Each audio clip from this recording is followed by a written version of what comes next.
Hello दोस्तों, एक नए वीडियो में आप सभी लोगों का फिर से स्वागत है। आज की इस वीडियो में हम बात करेंगे भाषा तथा व्याकरण के क्वेश्चनों के बारे में। अगर आप लोग यूपी पुलिस कांस्टेबल एग्ज़ाम की तैयारी कर रहे हैं तो ये वीडियो आप सभी लोगों के लिए बहुत ही हेल्पफुल होने वाली है। तो चलिए बिना देर गवाए हम वीडियो को करते हैं स्टार्ट। चलिए दोस्तों, अगर आप लोग चैनल पर नए हैं तो वीडियो को लाइक करें, चैनल को सब्सक्राइब करें और वीडियो को शेयर करना ना भूलें। तो चलिए पहला क्वेश्चन है, हिंदी भाषा का कौन सा रूप मानक हिंदी के रूप में स्वीकार किया गया है।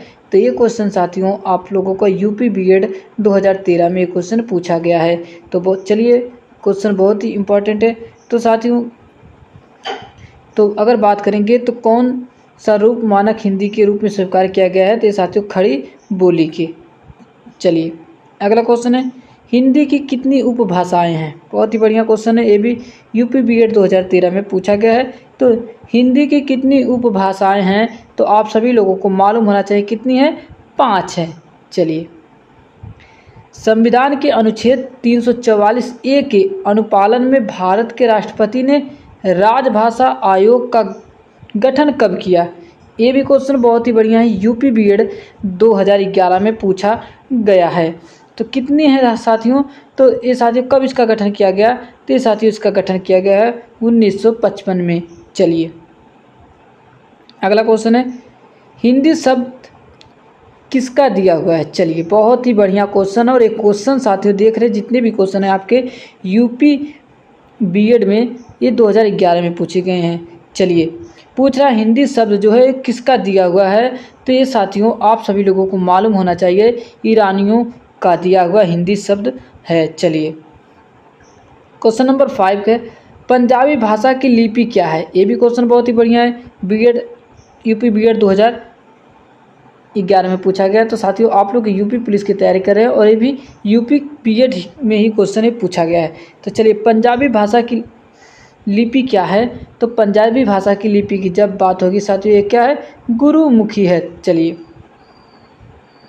क्वेश्चन नंबर 6 क्या कह रहा है, हिंदी किस अनुच्छेद के तहत राष्ट्रभाषा कहलाई। चलिए बहुत ही बढ़िया क्वेश्चन है, भी यूपी बीएड 2010 में पूछा गया है। तो जितने भी क्वेश्चन है साथियों बहुत ही इम्पोर्टेंट है।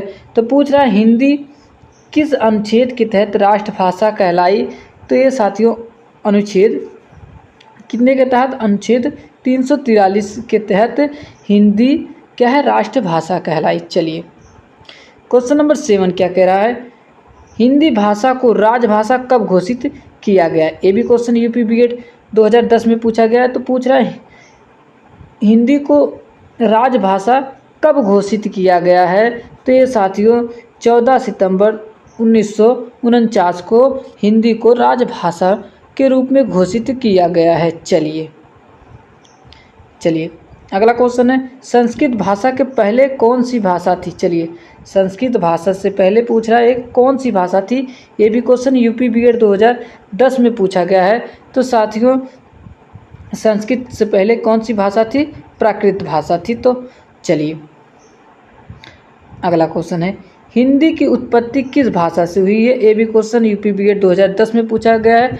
तो हिंदी की उत्पत्ति किस भाषा से हुई है, तो आप सभी लोगों को मालूम होना चाहिए किस भाषा से हुई साथियों, सौर सेनी अपभ्रंश भाषा से हुई है। चलिए अगला क्वेश्चन है, अरबी भाषा का कौन सा शब्द है।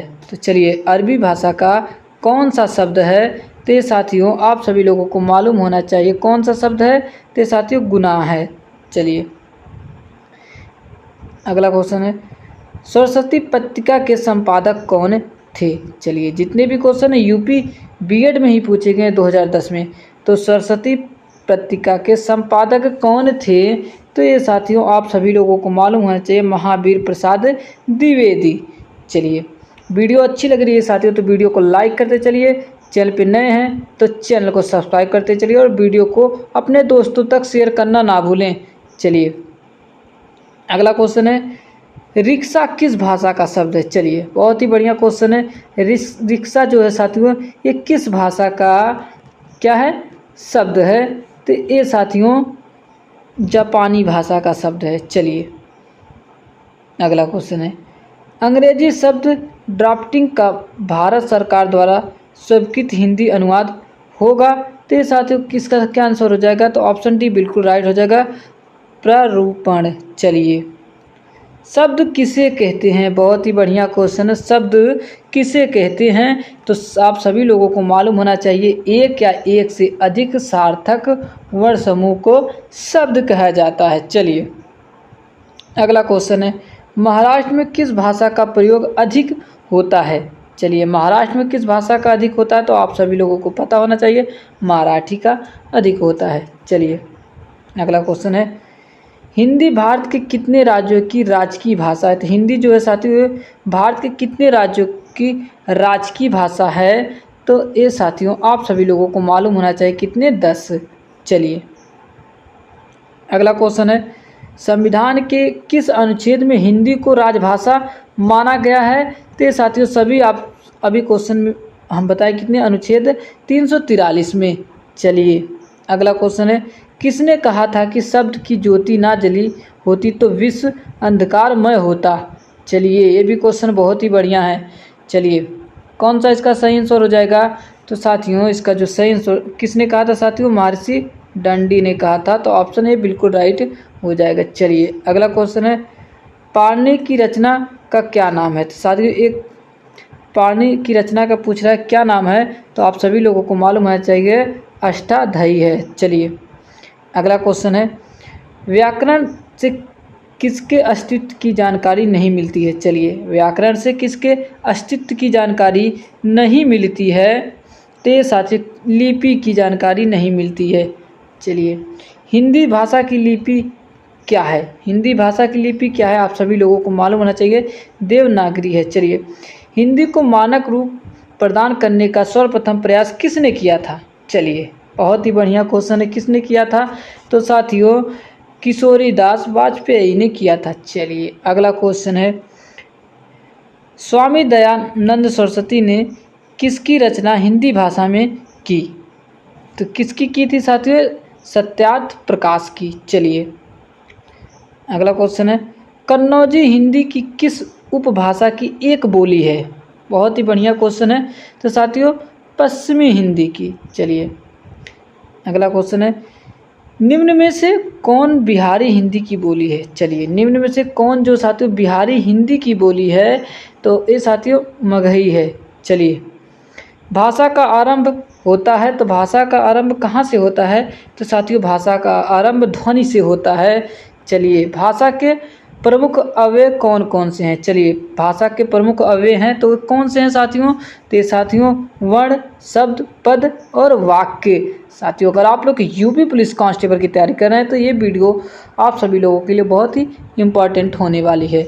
चलिए, भाषा का निर्माण होता है, तो भाषा का निर्माण कहाँ से होता है, तो साथियों भाषा का निर्माण व्यक्त ध्वनियों से होता है। चलिए, अगला क्वेश्चन है, भाषा की सार्थक लघुत्तम इकाई क्या है, तो भाषा की सार्थक लघुत्तम इकाई ध्वनि है। चलिए, अगला क्वेश्चन है, अशोक के शिलालेख ब्राह्मी लिपि तथा किस भाषा में उत्कीर्ण है, तो आप सभी लोगों को मालूम होना चाहिए किस में उत्कीर्ण है साथियों, ये किस में है, प्राकृत में है। चलिए, अगला क्वेश्चन है, अमीर खुसरो ने हिंदी के लिए क्या प्रयुक्त किया है। तो चलिए, अमीर खुसरो की बात हो रही, हिंदी के लिए इन्होंने क्या प्रयुक्त किया है, तो इन्होंने साथियों हिंदी के लिए हिंदवी प्रयुक्त किया है। चलिए, अगला क्वेश्चन है, पूर्वी हिंदी का संबंध माना गया है, तो किससे माना गया है, तो पूर्वी हिंदी का संबंध तो ये साथियों किससे माना गया, अर्ध मगधी अपभ्रंश से। तो ये वीडियो साथियों आपको कैसे लगे कमेंट बॉक्स में बताएं।